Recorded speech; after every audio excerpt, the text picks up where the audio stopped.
posibilidad ng tagumpay o kabiguan, ng ligaya o lungkot. Kaya marapat lamang na tanggapin si Jesus bilang tagapagligtas at Panginoon. At matapos yun ay panariwain ang katapatan at paglapit sa Kanya bawat araw o day by day. Ang day by day ay naglalayong umalalay sa pang-araw-araw na pamumuhay. Narito po si Kuya Ed Lapis sa mensaheng pinamagatang Answer to Insecurity and Depression.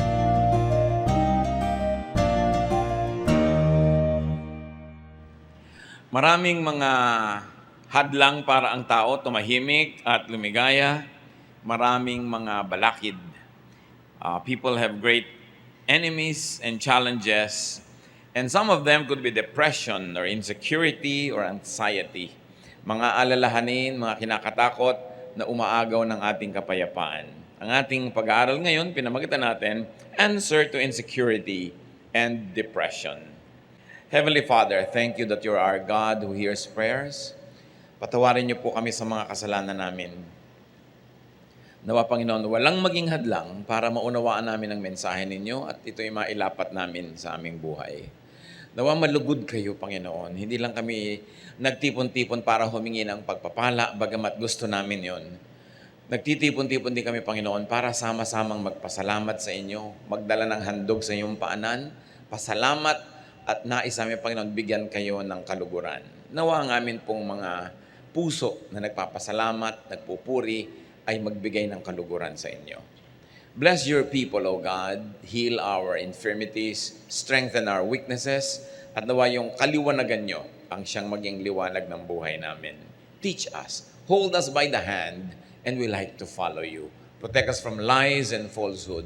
Protect us, O Lord, from all the negative forces that try to steal our happiness, our joy away from us. May you be the speaker. Use your servant only as your instrument.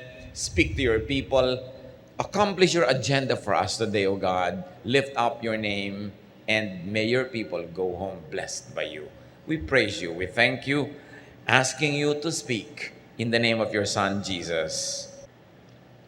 Ano po ba ang napakaraming mga concerns ng tao? What are some of people's grave concerns and fears? Most of those fears come from our basic needs.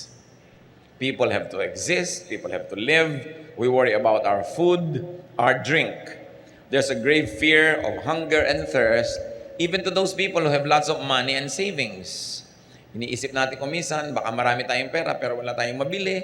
Baka ma-deplete yung resources ng planeta, baka magyera, baka may pumutok na bulkan, makatang mga supply, etc., etc. We worry about shelter. And many people have this fear of homelessness, though some of them have probably multiple homes. Maraming takot ang tao na may kinalaman sa kanyang pangangailangan, especially for protection and safety. People are afraid. Natatakot tayo sa kapwa-tao, natatakot tayo sa mga hayop, mga insekto, natatakot tayo sa kulog, sa kidlat, sa bagyo, sa baha, sa El Nino, sa La Nina, sa mga bulkang sumasabog, kung ano-ano pa. And of course, people fear death. And the fear of death is on top of many people's lists of grave concerns. Yun yung mga basic needs natin. Pero hindi lang naman yun ang need ng tao. People are also sometimes bothered by what you might call intermediate needs. The need for acceptance. Sometimes you have everything pero hindi ka sikat, hindi ka paborito, wala kang masyadong kakilala o kaibigan, at yun ay malaki ring problema ko minsan. We need affirmation. Dapat natin nadidinig, very good, you are welcome, ang ganda mo, ang ganda ng damit mo. Hindi tayo sapat na nasisiyahan na gusto natin ang itsura natin. Kailangan gusto rin ang kapwa natin. We need affirmation. And we need comfort. Physical comfort, spiritual, and emotional comfort. Because of these needs that sometimes go unmet, many people have trouble and people lack peace. Then there are the so-called higher needs. Aside from all that, people also need peace. Minsan nasa iyo na lahat, pero magulo yung kalooban mo, hindi ka tahimik, parang nababaliwala ang lahat. Parang kuminsan nasasayang ang mga accomplishment, ang mga naipon, ang mga kuminsan kasikatan pa pag ang tao hindi matahimik, walang kapayapaan. Higher needs might also include our need for righteousness. Dapat nating laging maalala, dapat tayong makumbinsin na tayo'y tama, na natutuwa sa atin hindi lang mga tao, pati ang Diyos. Because we have such a thing as fear of evil. Fear of our own demons. Fear of results of wrongdoing. Kaya maraming mga tao sa kanilang guilt, sa kanilang hirap ng loob dahil sa mga maling ginawa na alam nila, hindi rin masaya sa buhay. Because we have fear of punishment for wrongdoing. And many people are also obsessed with fear of going to hell. Those kinds of fears. Higher needs also include the needs of our spiritual life and eternal life. Kailangan natin ng eternal bliss. Hindi tayo kontento na masaya dito sa buhay, kumpleto ang pangangailangan, kailangan masaya rin tayo at nakakatiyak ng pupuntahan ng ating espiritu, na tayo'y ligtas, na tayo'y babalik sa Diyos. People need assurances of heaven after this life. Paano ang lahat-lahat ng yan matutugunan? Ang dami. May physical need, may emotional need, merong spiritual need, merong social need. At kung i-grade pa yan ng mga sociologists and psychologists, meron siyang basic, may intermediate, at merong higher needs. What is God's answer to man's grave insecurity and depression? Kuminsan ang tao, ang ganda-ganda, pero may insecurity pa rin. Ang yaman-yaman, may insecurity. Kung minsan, sikat na, kulang pa rin sa kanya. Ano ang sagot ng Diyos? At isa sa mga sagot niya na nasa Biblia, Psalm 23, verses 1 to 6. The Lord is my shepherd, I shall not be in want. He makes me lie down in green pastures. He leads me beside quiet waters. He restores my soul.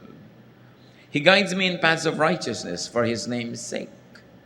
Even though I walk through the valley of the shadow of death, I will fear no evil, for you are with me.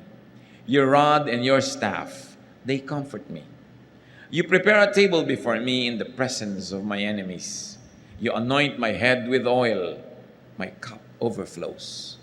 Surely goodness and love will follow me all the days of my life, and I will dwell in the house of the Lord forever.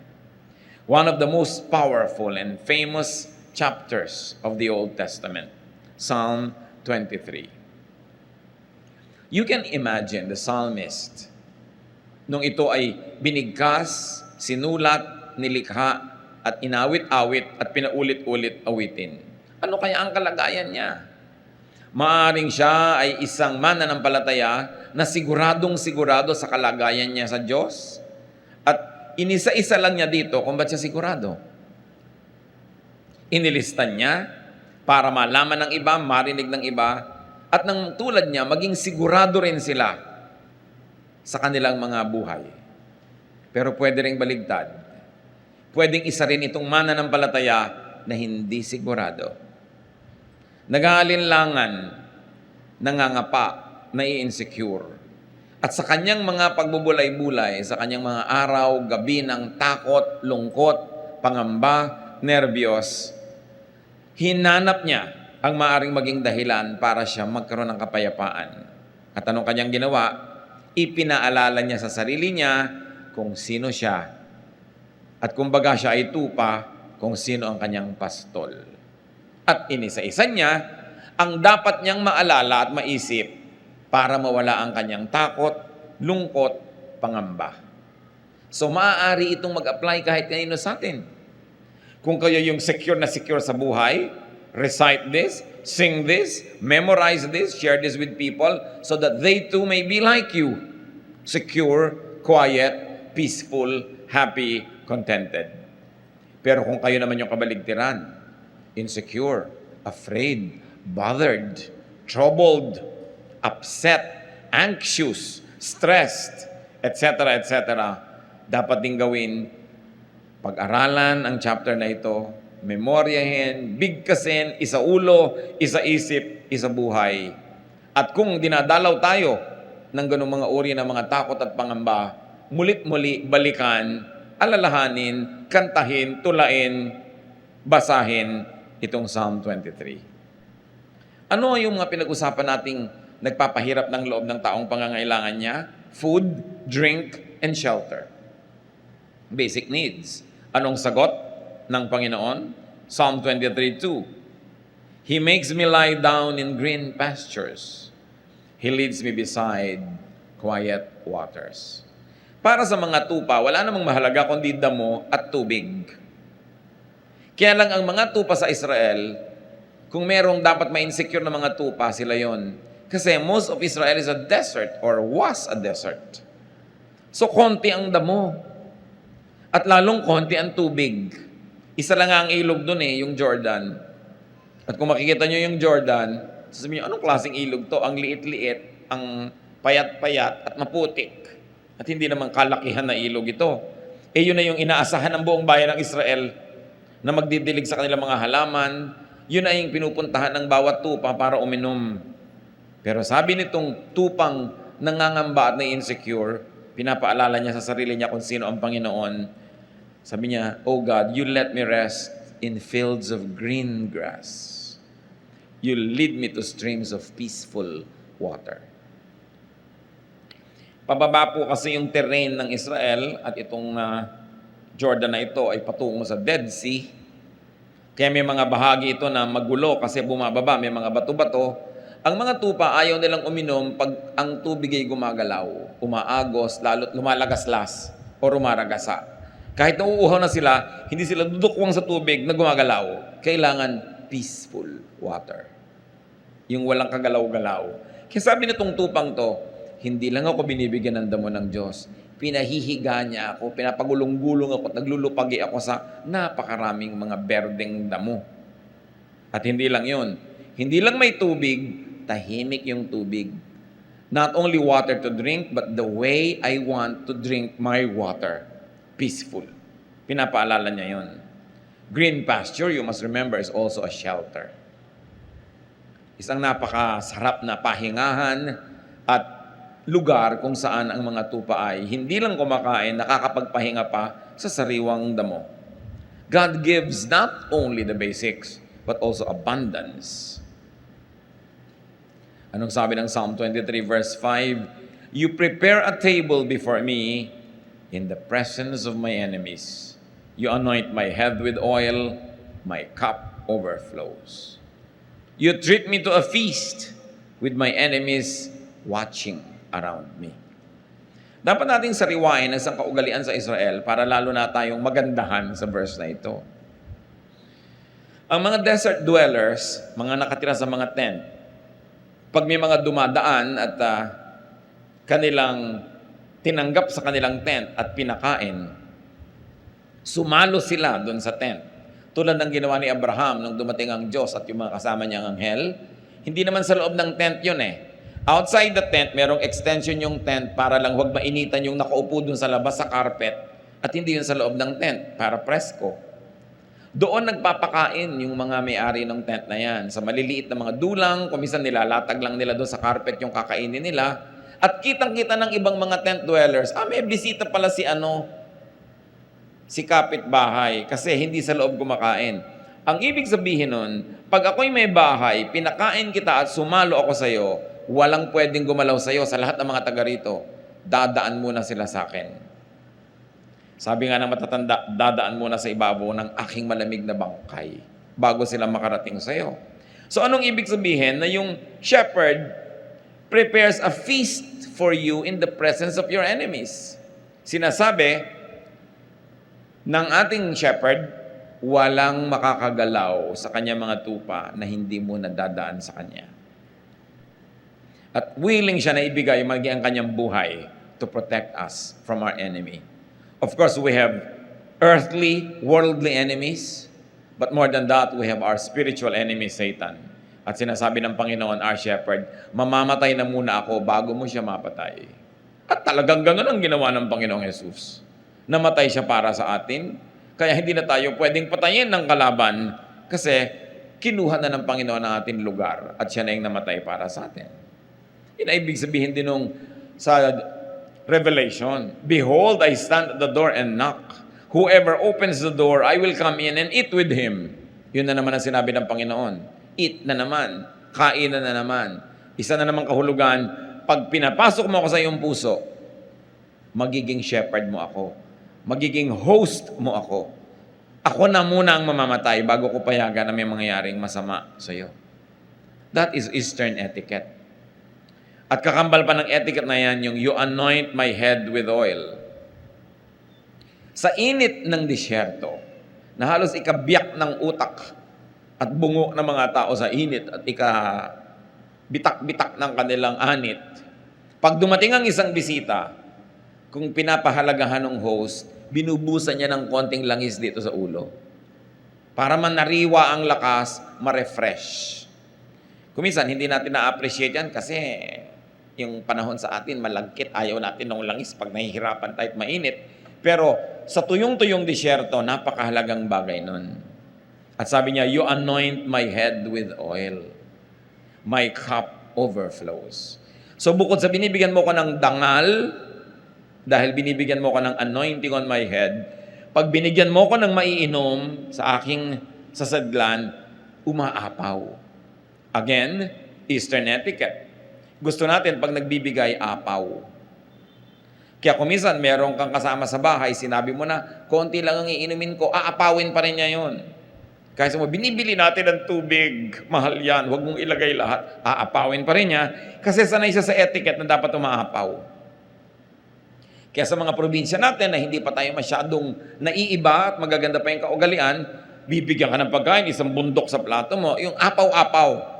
Ganon kasi ang magandang kaugalian sa silangan.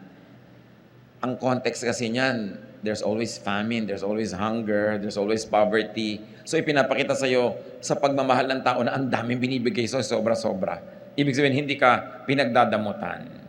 Kaya sa Luke 6:38, ang sabi, give and it will be given to you, a good measure, pressed down, shaken together, and running over will be poured into your lap. So yun daw, apaw-apaw, sobra-sobra ang ibibigay sa iyo, ganun din magbigay ang Diyos.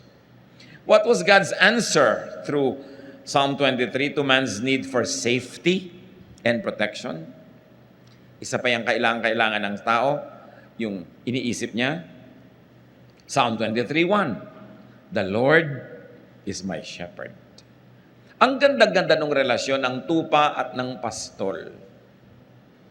Kasi talaga po ang tupa, matigas ang ulo, makakalimutin, at laging naliligaw. Kaya ganun ang tawag sa atin, tupa tayo, at yung pastol ang Panginoon. Ang pastol, kung sila'y naglalakad, pila-pila, hindi naman pwede sabay-sabay, kadalasan dumadaan lang sila sa makikitid na mga landas, dumadaan sila sa mga bukid na may tanim dito, may tanim doon, kaya kailangan sa gitna lang sila dumaan, o kaya sa gilid ng bundok na pwede ka mahulog, kaya isa lang linya. Either ang shepherd nando sa una, susunod sa kanya yung sumusunod, at yung kasunod, sumusunod, kasi ang mga tupa, sumusunod lang kung sino yung nasa una. Kaya yung mga nandaraya, pupunta doon sa una, ililigaw yung mga tupa, naliligaw lahat. Di ba? Ganon din sa spiritual life. Sumusunod ka doon sa umuuna, yung nagpapauso, yung pinaniniwalaan mo, ang dali-daling iligaw ng tao pag hindi ang Panginoon yung nasa una. Pwede rin na ang shepherd nasa dulo. Nasa malayong dulo siya ng pila. Kaya kung naglalakad sila, yung nangungunang pinagkakatiwalaan na tupa, yun ang mangunguna sa daan nila. Nasa dulo naman yung shepherd kasi baka may mga lions, may mga mababangis na hayop na gustong kainin yung nasa dulo. O baka yung mga nasa dulo, pag hindi nabantayan, maligaw, magkamali, wala nang makakaalam. So madalas nasa dulo yung shepherd. At pagka dumadaan sila halimbawa sa mga parang maisan o taniman ng trigo, yung mga tupa ko minsan, kumakagat-kagat doon sa mga prutas doon, kumakain kayo na hindi dapat, nakikiraan lang sila. Yung shepherd, may bato yan, babatuhin niya sa malayo, tatamaan naman si tupa. Maaalala nito pa, ay oo nga pala, hindi ako dapat pagmerienda dito, hindi ito amin. Tutuloy na siya. At yung shepherd, di ba ang tungkod doon parang question mark? Kasi pag may lumiliko na tupa, hihilahin yung leeg, babalik ka. Nahihila ka lang gano'n, sakit, pero babalik ka. Ganon din tayo. Pag naliligaw ng landas, hinihila ka ng Panginoon, masakit. Parang sabi, ay, pinapalo yata ako ng Diyos. Hindi ka pinapalo, hinihila ka lang nung kanyang, tungkod na nakaliko talaga yung dulo. Yun ang purpose nun. Ayaw mong masaktan, stay in line. No? Huwag kang lumiko sa kaliwa, sa kanan, diretso ka, at hindi ka mahihila ng ganon. So, ganon yung relasyon ng tupa. Eto pa, ang shepherd. Pag may sasalakay ng mga wild beasts na gustong kainin ng tupa, yan ang humaharap. Kaya yung tungkod niya, yung rod and staff niya, hindi lang niya pang disiplina yun sa tupa, panglaban naman niya yun sa mga leon, sa mga mababangis na hayop, para i-protect niya. And it is not unusual for a shepherd to die for his sheep. Yun yung relasyon. Ang shepherd, pagka gabi na at matutulog sila sa isang lugar, pag umagang-umaga na at aalis na sila, meron siyang sipol o kanta o huni, madidinig ng mga tupa niya yon, susunod na sila at lalabas. Bakit? Kasi po, pagka ang mga tupa ay nandun sa desert, hindi lang naman sila ang tupa sa balat ng lupa. Marami pang iba. Marami ring ibang shepherd. So sa gabi, inaabot sila ng gabi siyempre sa mga ilang na lugar. Saan sila matutulog? I have seen some of these structures in Africa na maaaring kamuka ng mga nandoon din sa Israel. Na merong mga matataas na mga tinik, yung mga matitinik na mga sanga, iniipon niya ng mga katutubo, ginagawang parang bakod. Bilog, meron lang gate. Yung mga baka o mga tupa na nanginginain kung saan-saan, paggabi doon sumisilong para itong hotel ng mga hayop. Merong siga sa gitna, merong fire, kasi ayaw lumapit ng wild beast sa fire. At hindi sila agad-agad makakasalakay kasi may matataas na bakod nga ng mga siit-siit at mga tinik-tinik na inipon. Ngayon, ang mga tupa at mga pastol, nagkakasama-sama sa loob ng iisang ganong silungan or hotel. Nagbibigay sila ng konting bayad doon sa may-ari nun, pero paggabi, halo-halo sila doon. Yung matatalinong mga shepherd, umagang-umaga pa lang, madilim pa lang, aalis na siya at ang kanya mga tupa. Bakit? Kasi sa gabi humahamog o umuulan. Maaaring yung mga konting mga lupa na parang korting palanggana na yung porous, yung kanyang lupa, hindi bumababa agad ang tubig, maaaring sa gabi nakakatch ng konting ulan yon. At yung mga damo, konting ulan lang, tumutubo bigla. So ang gusto ng shepherd, pag umagang-umaga, silang mauna doon sa tubig. Kasi pag nag-inom na yung tupa niya, ubus na yon. Yung mga huling gumising, maubusan na. O kaya sila yung nakakain sa konting damo. So yung marunong na mga shepherd, madilim pa lang, meron siyang sipol na signal sa kanyang mga tupa. Lahat ng tupa niya, kahit may halong ibang tupa doon na nagtulugan kung saan-saan, pag nadilig yung sipol niya, makikita yung anino niya, lumalabas na nung gate, susunod sila lahat dahan-dahan. Kaya dapat yung tupa, alam niya yung boses ng kanyang amo. At yan yung sinasabi ng Panginoon na mag-ingat kayo, hindi lahat pastol. Some come to steal, to kill, to destroy. Kasi meron mga fake na shepherd, fine-fake nila yung sipol o yung huni o yung tawag nung shepherd, at pag yung mga tupang iba, nalinlang niya, nagsunuran sa kanya sa palabas, patay sila. Huli sila at ibebenta sila para katayin. Kaya dapat yung tupa, kilala niya ang kanyang shepherd. Ma-appreciate natin lahat ang mga talinghaga ng Panginoon tungkol sa tupa at sa shepherd. Kasi ganoon din tayo mga kapatid.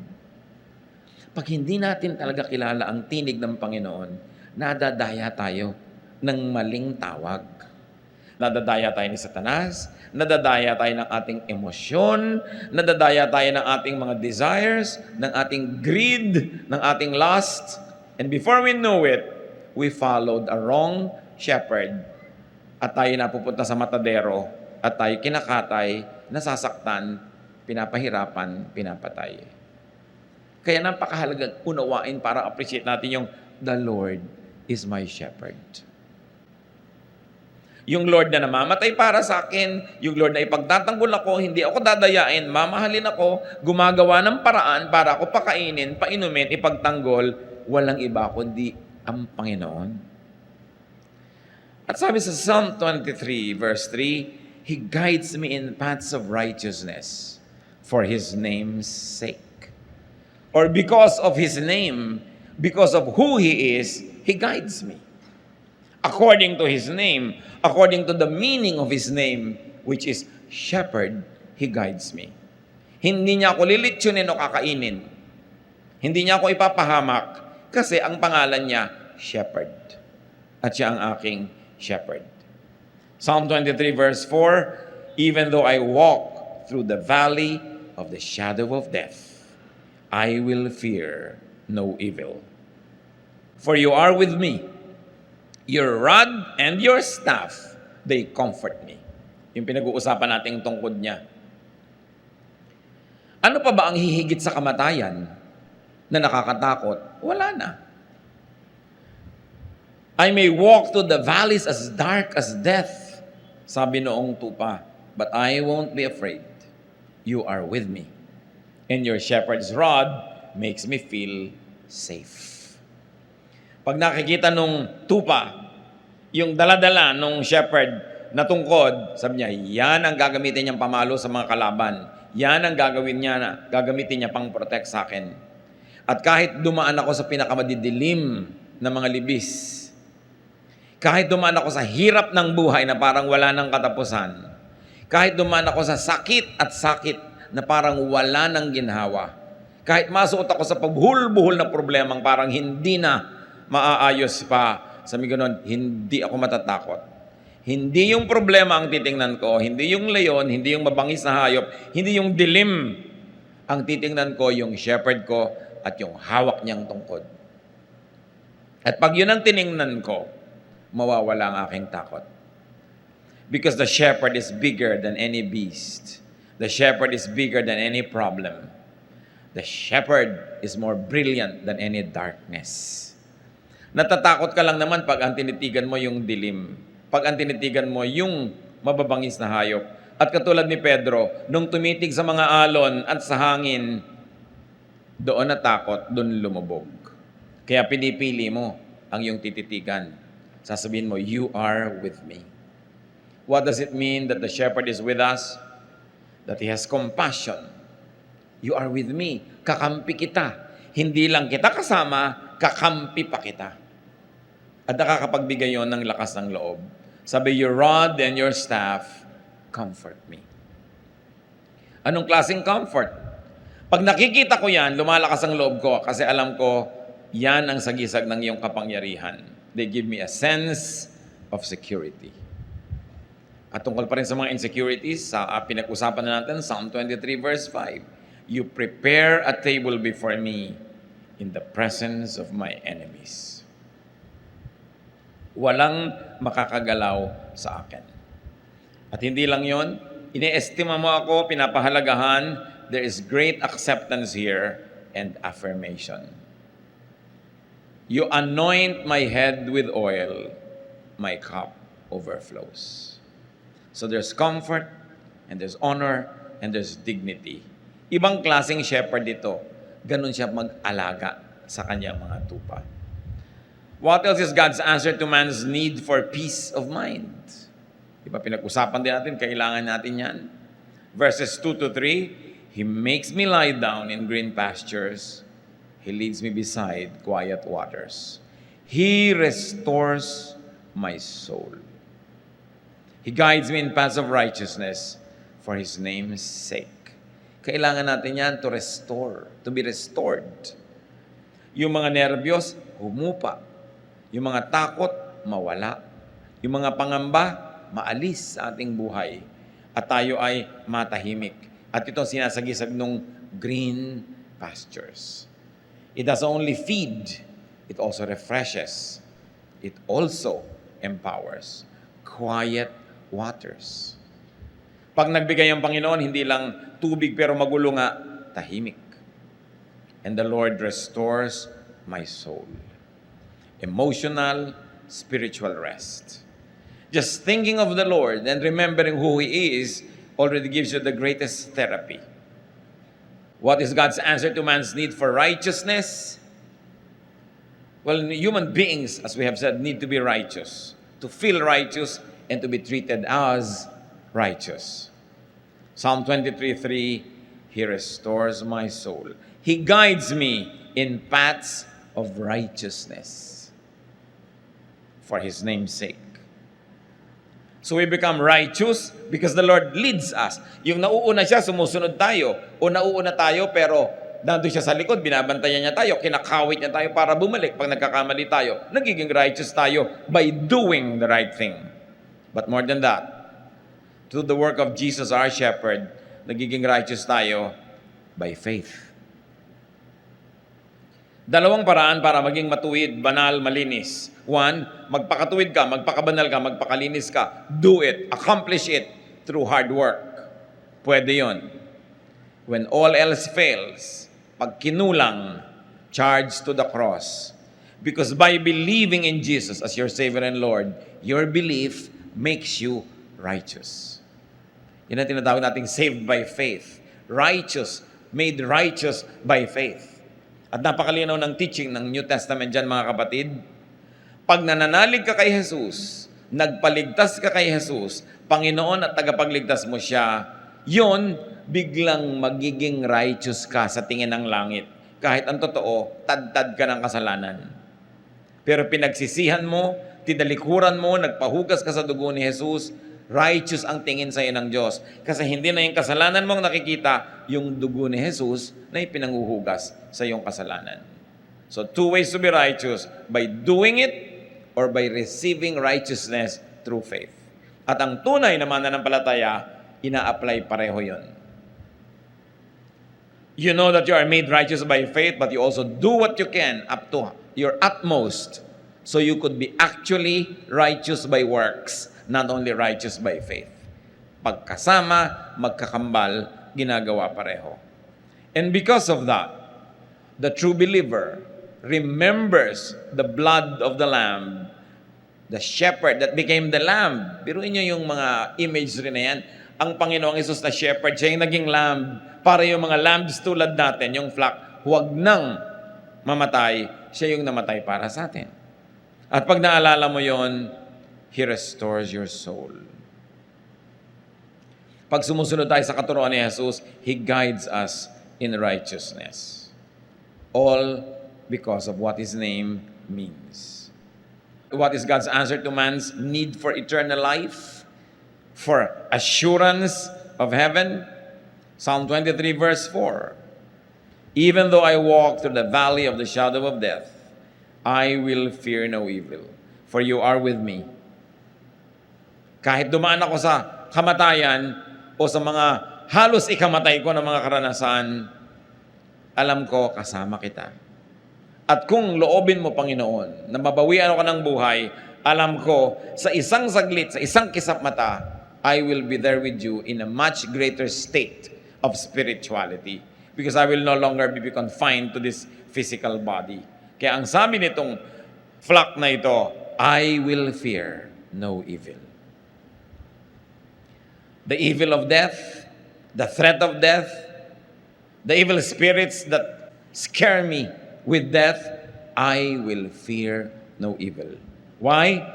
Because you are with me.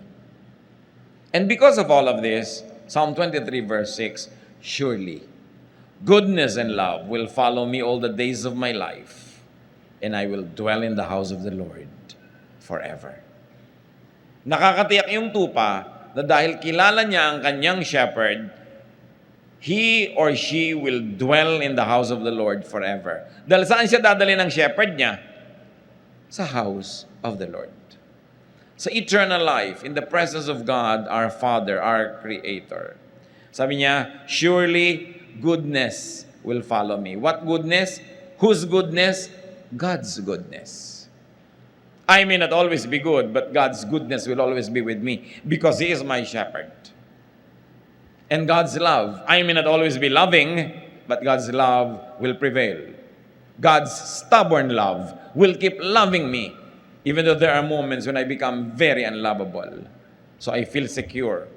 At pwede ring basahin itong mga kapatid, dahil secure ako, dahil ang Lord ang shepherd ko, dahil nakakatiyak ako, surely goodness, my goodness, and love, my love, will follow me all the days of my life. In other words, I will not only be a recipient of God's love and goodness, but because of God's love and goodness to me, I will also be a dispenser and a giver and a channel of goodness and love to others. Bakit ka pa nga naman hindi magiging loving and good kung secure ka naman sa Panginoon? Bakit ka magiging madamot kung alam mo naman na ang Panginoon ang nagbibigay sa iyo at kung ibinigay mo sa tamang paraan sa mas higit na ngangailangan, alam mong papalitan ng Panginoon? So, goodness and love will follow you everywhere you go. Because you know who you are.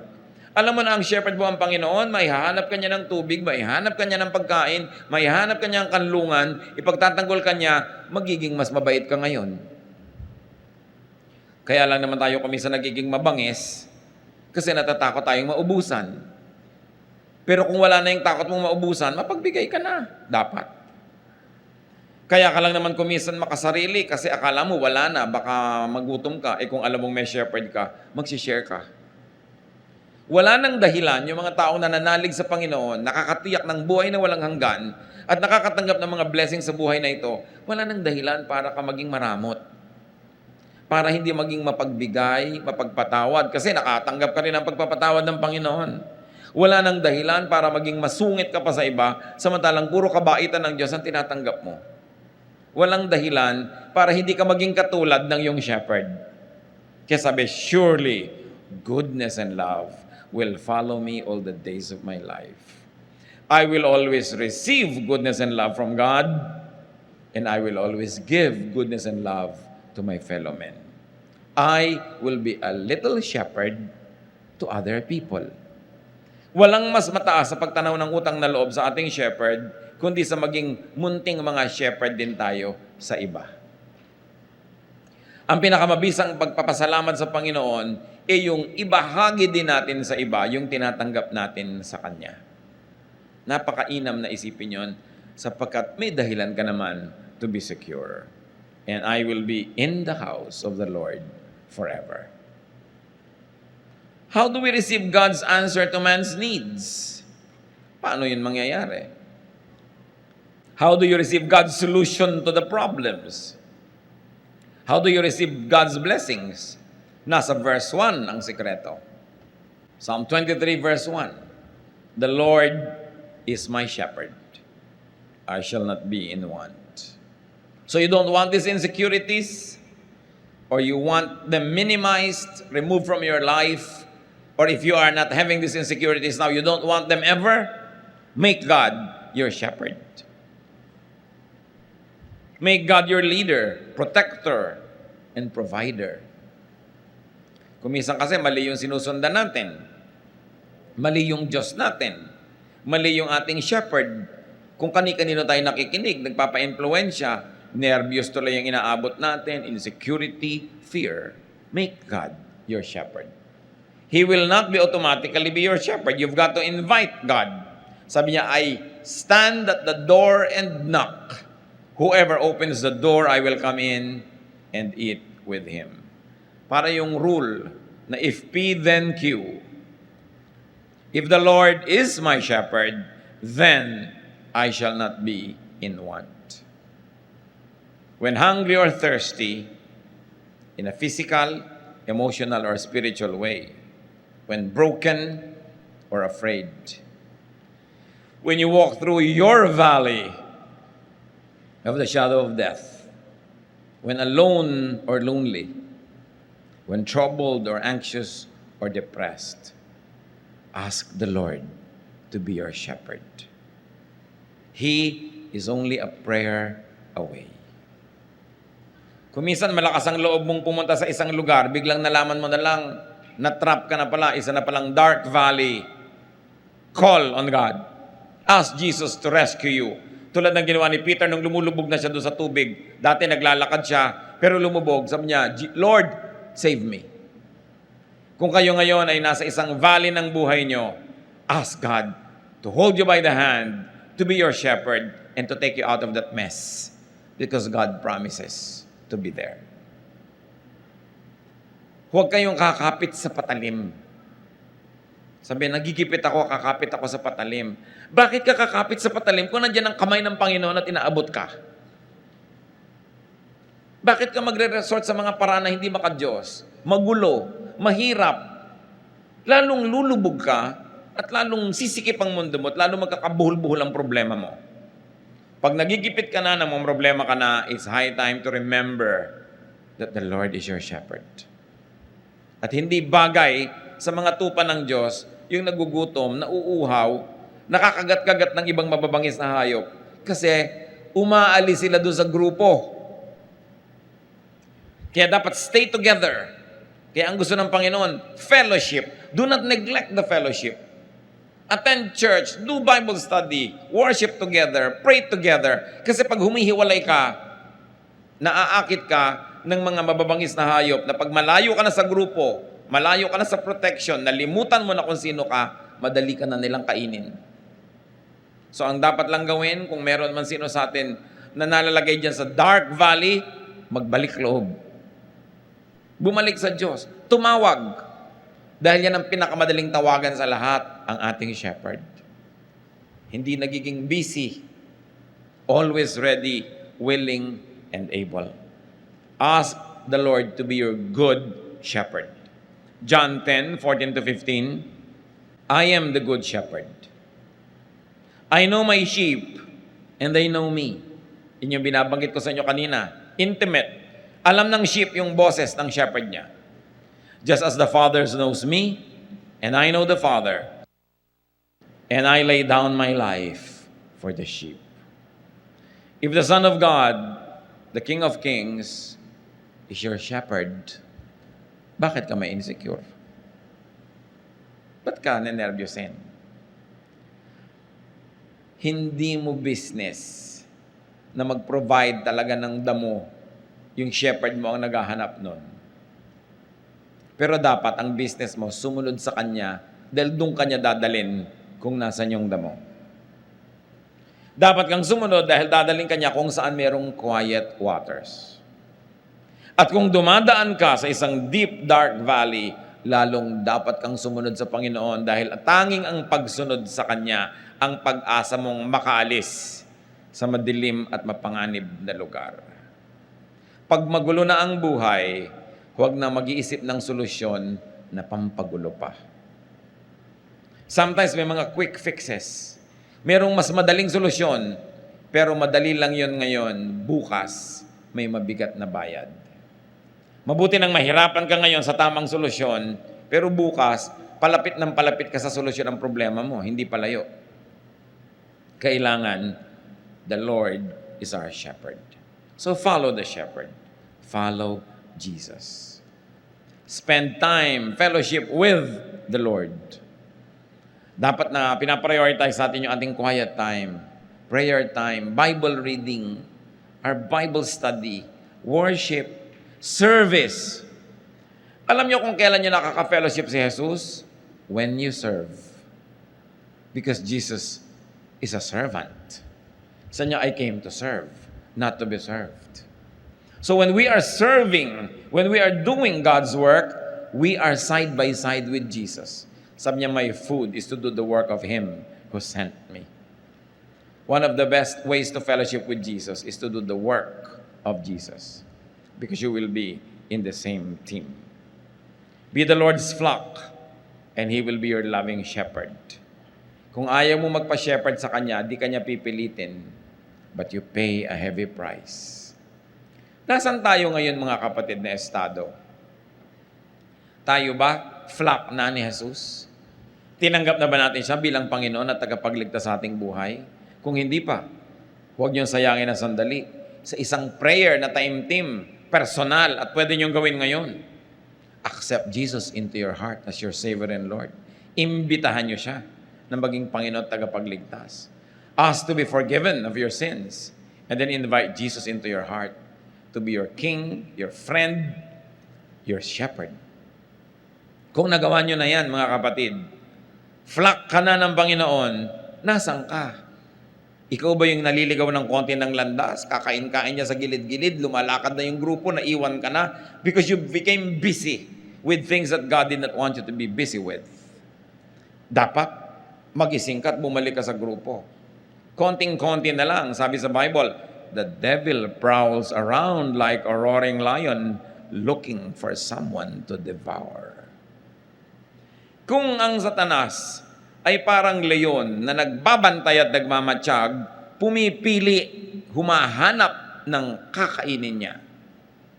Sa palagay nyo, ang pipiliin niya yung ang lapit-lapit kay Jesus. May hawak na rod yun. Niya, itong babaeng itong nakaasul, medyo malayo-layo. No? Ito ang madaling kagat-kagatin, wala itong proteksyon. No? Nasa gilid-gilid. Ang lalaking itong nakapula, pwede ito. Ang babaeng itong naka-Adidas. Alam niyo ba na kahit ngayon nakabantay si Satanas, nag-aantay siyang malingat kang malibang lumayo.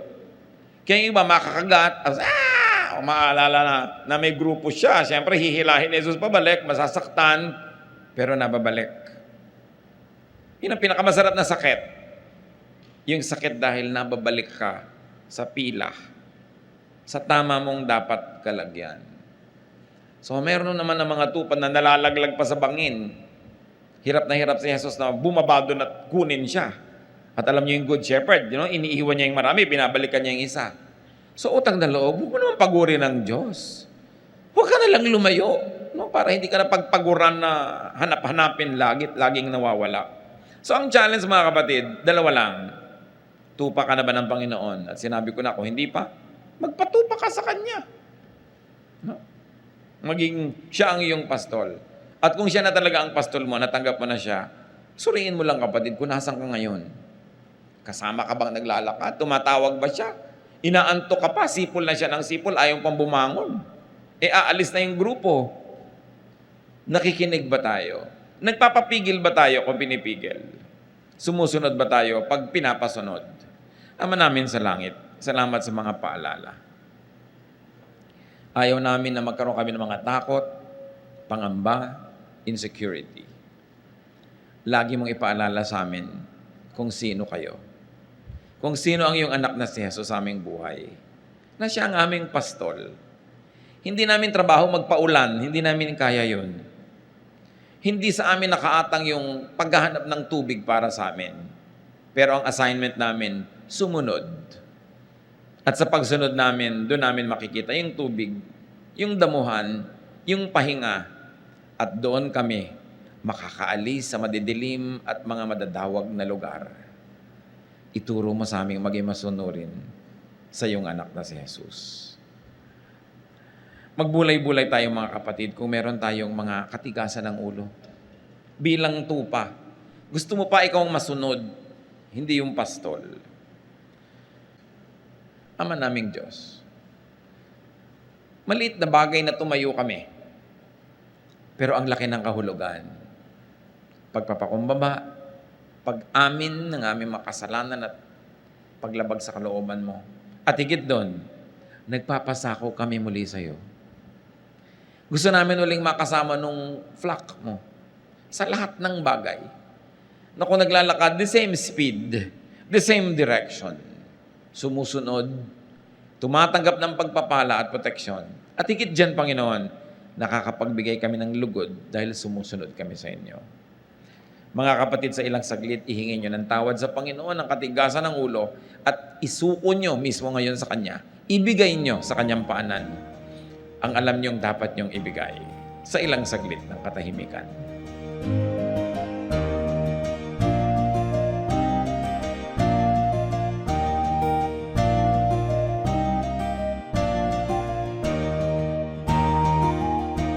Ang katatapos pong mensahe ni Kuya Ed Lapiz ay pinamagatang Answer to Insecurity and Depression.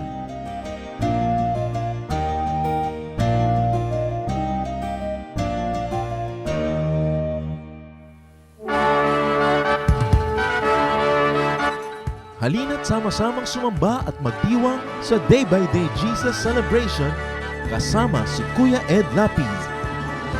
Bulwagan ng Panginoon PICC, one Sunday a month, Philippine International Convention Center, Rojas Boulevard, Pasay City. All other Sundays sa mga day-by-day mini-bulwagan ang pagtitipon.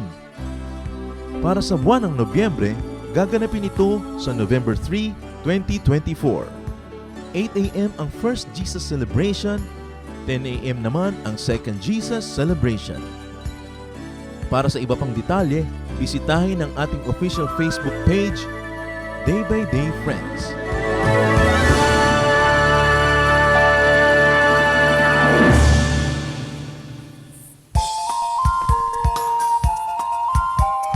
Ito po si John Arrieta at inaanyayahan po namin kayo na dumalo, makisaya at makipahinga sa ating Jesus Celebration sa Day by Day South Central.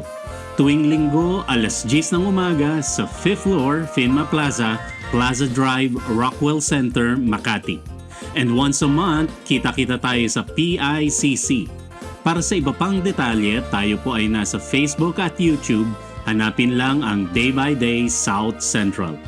Halinang ipagdiwang ang Panginoong Hesus.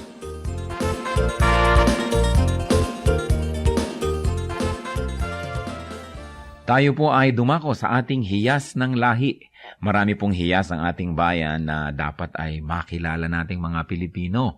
At hindi lang makilala, ito ay ating ganap na itanghal at gamitin sa ating pagsambang Kristiyano. Akala kasi ng iba, pag naging Kristiyano na sila, dapat Western na.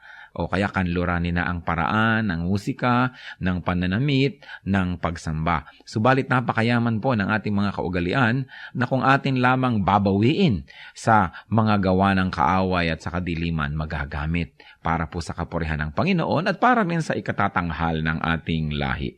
Sa atin pong hiyas ng lahi ay ngayon ay ating pakikinggan ng instrumentong patatag. Ito po ay isang paglikha ng tunog at musika ng mga kalinga.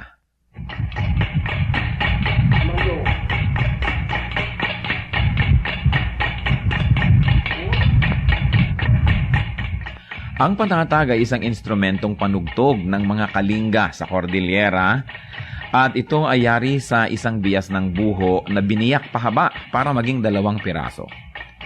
Ang isa o 2 kaputol ng buho ay ipinapatong ng manunugtog sa kanyang 2 hita kung siya'y nakaupo at ito'y salisihan niyang hinahataw ng patpat sa isang maindayog na ritmo habang ang kanyang kamay na walang hawak na patpat ay dadampi-dampi naman dito sa mga buhong ito.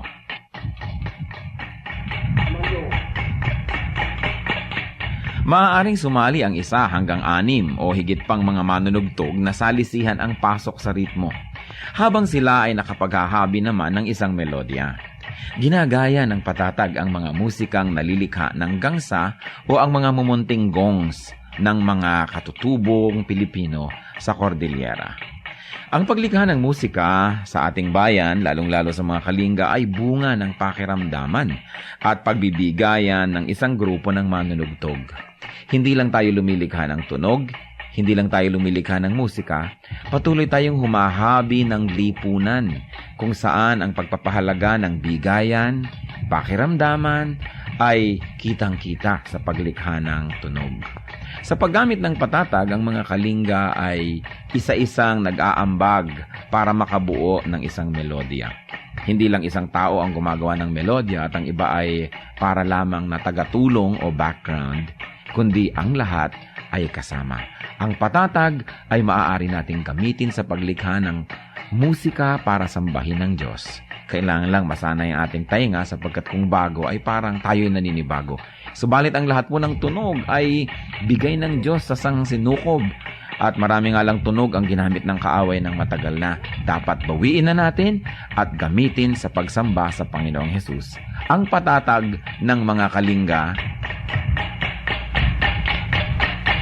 hiyas ng lahi, hiyas ng bayan.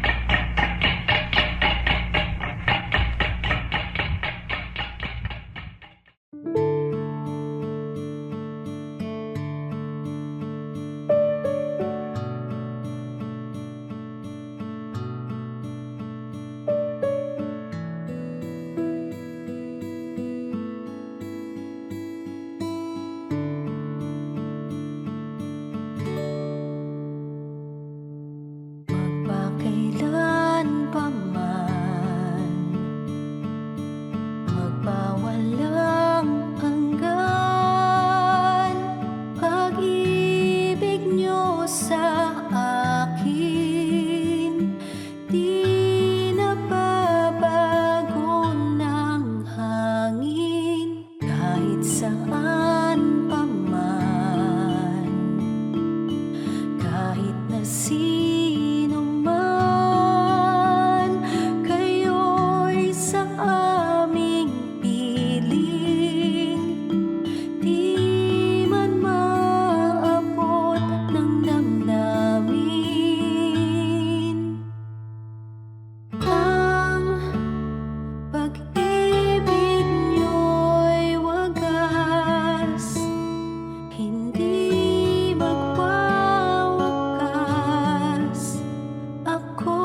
kahit na di ako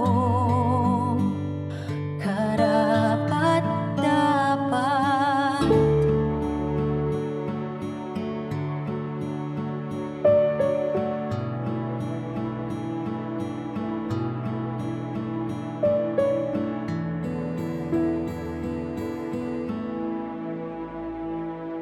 Magpakailan pa man, magpawalang hanggan, pag-ibig niyo sa akin di nababago ng hangin. Kahit saan pa man, kahit na sino man, kayo'y sa aming piling, di man maabot ng damdamin. Ang pag-ibig niyo'y wagas, hindi magwawakas. Ako ay niligtas.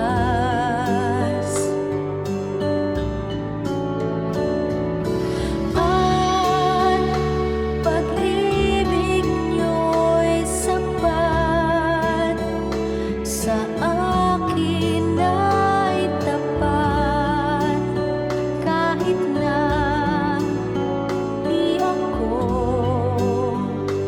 karapat-dapat.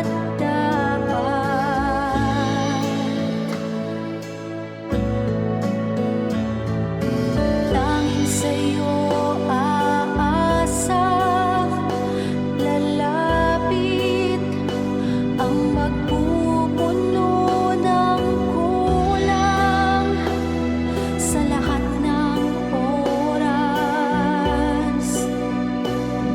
Walang ibang papantay sa iyong pagmamahal.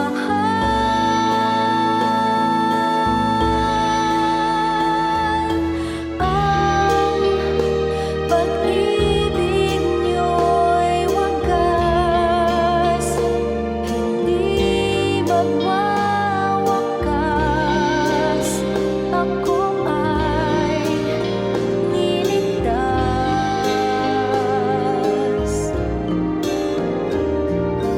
At pag-ibig niyo'y sapat, sa akin ay tapat.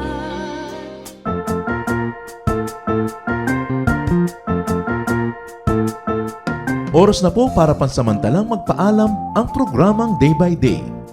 Tayo po'y magsama-sama tuwing ika-6 hanggang ika-7 ng umaga, araw-araw. Magandang umaga po at mabuhay ang Panginoong Hesus!